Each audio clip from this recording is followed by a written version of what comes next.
예, 헌법재판소가 이상민 행안부 장관에 대한 탄핵 심판에 어떤 결정을 내릴지 귀추가 주목되고 있습니다. 네, 관련 내용 백성문 변호사 그리고 장현주 변호사와 함께 자세히 짚어보겠습니다. 어서 오세요. 안녕하세요. 자, 오늘의 이제 핵심 쟁점, 완전히 이제 결론이 나긴 하는 건데 핵심 쟁점은 어떤 겁니까?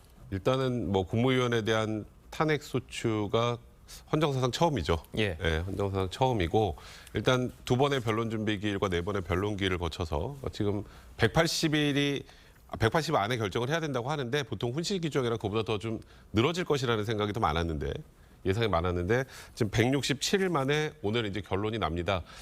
탄핵 심판 관련된 이제 인용 기각 여부의 주요한 쟁점은 일단 그 당시 헬로윈 참사와 관련해서 사전에 충분히 예상이 가능했고 막을 수 있었는지, 그러니까 사전 대응이 적절했는지 여부가 첫 번째고요. 예. 두 번째는 헬로윈 참사가 발생한 이후에 사후 대응의 적절성 여부가 두 번째 이슈가 될 것이고 세 번째는 국가공무원법상 성실 품위유지 의무를 지켰는지 이 세 가지 정도가 될 텐데 예. 일단 국무위원을 파면 결정을 하는 것과 같은 이 탄핵 심판에 대한 결론이 이상민 장관이 과연 도덕적 정치적 책임과 관련해서는 자유롭기 좀 어렵다는 얘기들이 많습니다만 파면이 될 만큼 중대한 법 위반이 있는지 어찌 보면 그게 결국 오늘 결론의 가장 중요한 쟁점이 될 것 같습니다. 예. 네. 결과적으로 헌법재판관 9명 가운데 6명 이상이 찬성해야 파면이 되는 상황인데요. 변호사님은 어떤 결과를 예상하십니까? 일단 말씀 주신 것처럼 탄핵이라는 것이 그냥 정치적으로 잘못했을 때 되는 것은 아니고요. 직무 집행 중에 그리고 그것이 헌법과 법률의 위반이 일단 있어야 됩니다. 그리고 그 위반이 중대한 사유일 때 탄핵이 되는 것인데요. 또한 요건도 굉장히 까다롭습니다. 헌법재판관이 9명인데 6명이 그 탄핵에 찬성을 해야지 탄핵 결정이 나오는 것이고요. 반대로 말씀드리면 9명 중에 4명만 반대를 해도 기각이 되는 것입니다. 그만큼 요건이 까다롭기 때문에 오늘 결정에서는 아무래도 이상민 장관의 어떤 법률 위반 부분을 지적하면서도 중대한 사유가 아니기 때문에 탄핵은 기각되지 않겠냐라는 것이 법 쪽의 좀 대부분의 시각인 것 같은데요. 예. 그럼에도 일단 결과가 나올 때까지는 지켜봐야겠지만 일각에서는 이번 참사가 159명의 국민이 사망한 그런 또 커다란 참사였기 때문에 그렇다라고 한다면 헌법재판소에서도 이번 상황에 대해서 굉장히 엄중하게 보고 있을 것이기 때문에 결과에 대해서는 좀 끝까지 지켜봐야 되지 않느냐라는 얘기도 나오고 있습니다. 예. 네. 변호사님도 동의하시나요? 네, 일단 결과적으로는 오늘 탄핵 결정은 기각될 가능성이 매우 높다라는 게 지금 말씀하셨던 것처럼 법조계 전체적인 시각인 것 같습니다. 그러니까 이상민 장관의 그 당시 대응, 그다음에 언행 이런 것들에 관련해서는 여러 가지 비판의 소지가 많았다는 부분에 대해서도 많은 국민들이 동의하는 부분이 있겠습니다만 과연 국무위원직을 파면 결정을 내릴 만큼 이게 과연 중대한 법 위반이 있는지와 관련해서는 사실 이상민 장관 같은 경우 어떤 특정하게 기소가 된 그런 여부도 없고요. 예. 이제 그러다 보니까 결국 오늘 분명히 그 당시에 문제가 있었다는 얘기들은 나오겠습니다만 이 탄핵 심판 결과는 기각될 가능성이 좀 더 높지 않을까 그렇게 조심스럽게 예측할 수밖에 없을 것 같습니다. 알겠습니다. 네, 이상민 장관 측도 이렇게 추상적인 규정에 근거해서 탄핵을 인정하게 되면은 굉장히 부당한 결과가 초래될 수 있다 이런 주장들을 펴고 있거든요. 이 주장들에 대해서는 좀 어떻게 판단을 하고 계십니까? 네, 말씀 주신 것처럼 이상민 장관은 지금 계속해서 이 부분이 법치주의에 위반된다라는 이야기를 하고 있습니다. 즉 헌법과 재난안전법을 본인은 준수를 했다는 것인데요. 도의적이고 그리고 정치적인 비판을 떠나서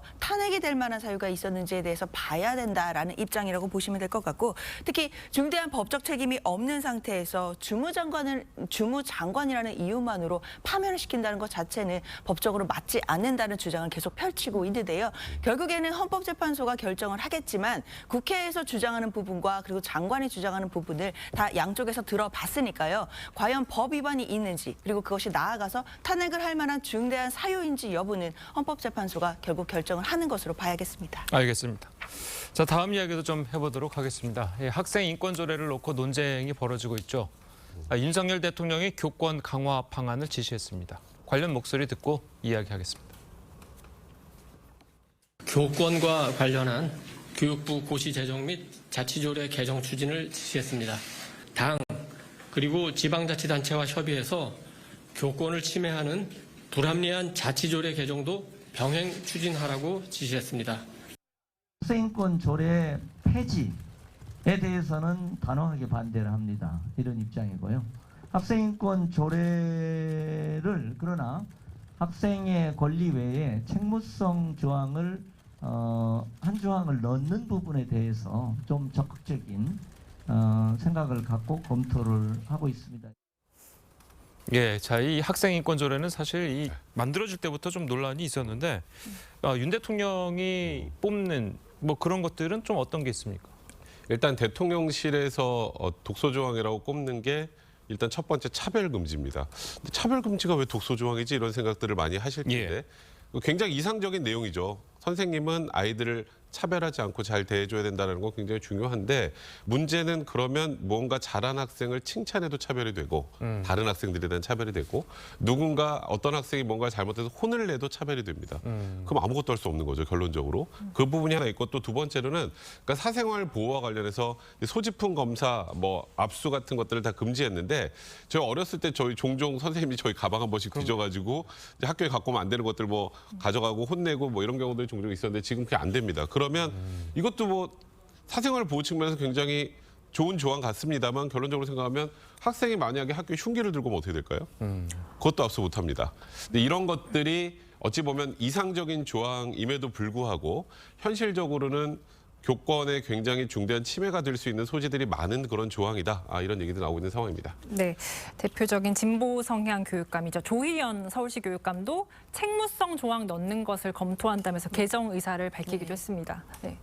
그렇죠. 일단 조희연 교육감도 이 부분 학생인권 조례에 대해서는 부분적으로 개정을 해야겠다라는 필요성은 알고 있는 것 같습니다. 그러나 폐지에 대해서는 좀 소극적인 것 같은데요. 그런 부분은 일단 교권 하락, 지금과 같은 이 교권이 추락한 상황 자체가 그 원인이 모두 학생인권 조례가 있는지를 좀 따져봐야 될 것 같아요. 직접적으로 관련이 있는지를 좀 따져봐서 이 조례를 개정할 것인지 폐지할 것인지를 좀 결정을 해야 될 것 같고요.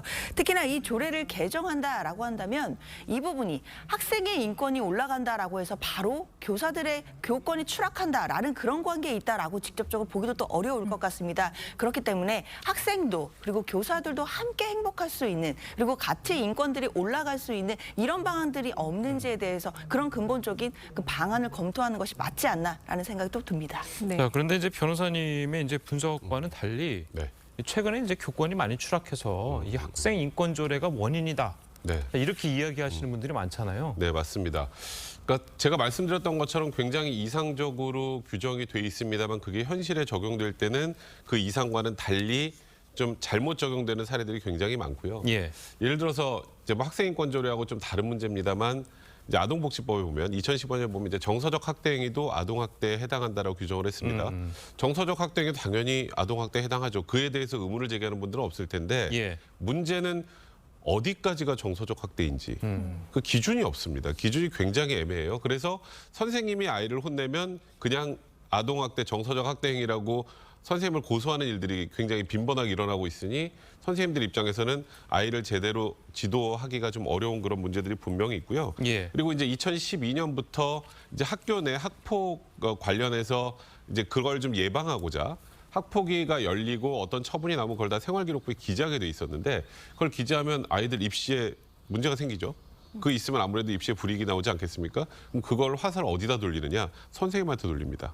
선생님을 상대로 이걸 바로잡아달라 고소하고 이런 문제들이 생기고 이에 대해 선생님을 보호해주는 그런 법은 거의 없는 그런 실정이기 때문에 제가 말씀드렸던 것처럼 이상적으로 조례도 그렇고 법도 만들었습니다만 그게 현실의 적용의 문제들이 좀 발생하기 때문에 이런 논란들이 계속되는 게 아닌가 싶습니다. 네, 앞서 변호사님께서도 말씀해 주셨듯이 조례 자체를 이제 교권의 적처럼 좀 단순화하는 것은 조금 부적절할 수도 있다라는 부분을 말씀해 주셨는데 실제로 교육 현장에서 교사들이 느끼는 고통이 이제 심각한 수준이라는 점을 이제 뭐 여론조사 등의 통해서도 드러나고 있는 상황 같습니다. 이 부분은. 그렇습니다. 저도 이 보도를 보고 좀 놀라웠는데요. 교사 10명 중에 9명이 아동학대로 의심을 받아서 신고당할 수 있다라는 불안감을 호소하고 있었습니다. 사실 저런 불안감을 갖고 교육 현장에서 교육을 하는 것이 과연 가능할 정도인가라고 생각할 정도로 참 안타까운 그런 여론조사였는데요. 특히 10명 중에 6명은 실제로 본인이 신고를 당하거나 주변 동료 교사가 당하는 걸 본 적이 있다라고 대답을 했습니다.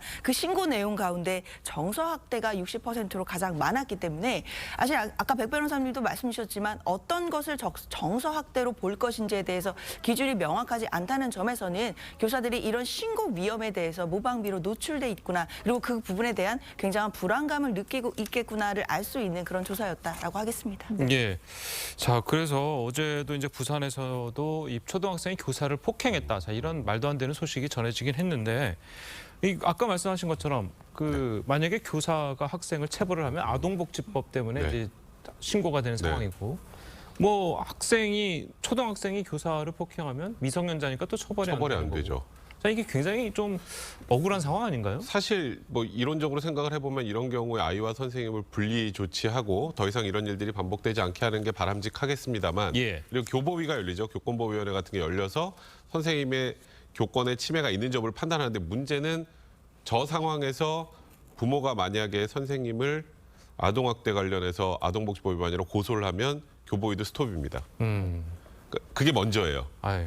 이제 그러다 보니까 선생님들이 그냥 이럴 때 어떻게 안 맞을지, 어떻게 피해야 할지를 고민을 한다라고 하는데, 이제 이게 우리나라만의 문제는 아니고요. 일본에서도 이제 이런 교권 추락 관련된 문제들이 발생을 해서, 예. 이번 기후형 같은 경우는 이제 선생님한테 이제 학부모들이 막 밤늦은 시간이나 아무 때나 막 전화해서 막 언성을 높이거나 욕설을 퍼붓거나 하면 이거 녹음합니다. 이거 업무방해죄에 해당할 수 있습니다. 그걸 아예 매뉴얼로 만들어놨어요. 그리고 또 어떤 이제 예를 들어서 선생님에게 학부모들이 직접 다이렉트로 연락하는 것 자체가 이제 문제가 생길 수 있기 때문에 이 경우에는 제3의 이제 민원 상담 기관 같은 것을 학교 내에 만들어서 한번 걸르는 장치들 같은 것을 마련해야 되지 않겠느냐, 이런 얘기들이 나오고 있는 상황인데, 그런 예. 얘기들이 나오는 이유는 현재는 그런 제도가 없기 때문입니다. 네. 그래서 정부 여당은 교권 침해한 학생의 행적을 생활기록부에 기록하도록 관련 법 개정을 추진하겠다, 이렇게도 밝혔습니다. 실효성에 대해서는 어떻게 평가를 하십니까? 일단 법 개정은 좀 필요한 것 같습니다. 특히 교원지휘법이 이야기가 나오는데요. 그중에서 교권을 침해한 행위에 대해서는 학생들의 학생부에 결국 기재를 하겠다는 겁니다. 그럼 당연히 입시와 연결이 되기 때문에 학생들에게도 이런 부분에 대해서는 경각심이 좀 고조될 수 있다는 부분에서는 분명히 실효가 있어 보입니다. 다만 이 과정에서 지금 일부 진보교육계에서 격정하는 부분은 그런 부분입니다. 만약에 학생부에 이런 부분들을 기재를 하게 된다라고 한다면 당연히 그 학부모나 학생으로부터 그 교원에 대한 소송이 남발될 수 있다라는 문제점은 분명히 남아 있습니다. 그럼 결국에는 교원지휘법을 개정해서 학생부에 기재를 할 수 있다 손치더라도 그 이후에 그 교사들이 소송에 휘말리게 되었을 때 그런 부분들을 어떻게 막아주거나 또는 해결해 줄 수 있을지에 대한 또 근본적인 대책도 필요해 보입니다. 그러지 않게 된다면 교사들은 또 이 학폭이나 또는 뭐 그 교권보호위원회나 이런 부분과 관련해서 계속해서 소송에 휘말릴 수 있는 것이고, 그런 상황에서는 사실 교사로서 제대로 된 뭐 수업이라든지 아이들을 지도하는 부분을 할 수가 없을 거라는 생각이 들거든요. 그럼 앞으로 이런 부분, 특히 소송이 지금 시작이 됐을 때 교사들을 어떻게 보호해 줄 수 있을지, 이런 부분에 대한 논의도 계속 나아가서 있어야겠다라는 생각이 듭니다. 예, 네. 알겠습니다. 자, 오늘 두 분 변호사님 말씀은 여기까지 듣겠습니다. 잘 들었습니다. 고맙습니다. 맞습니다.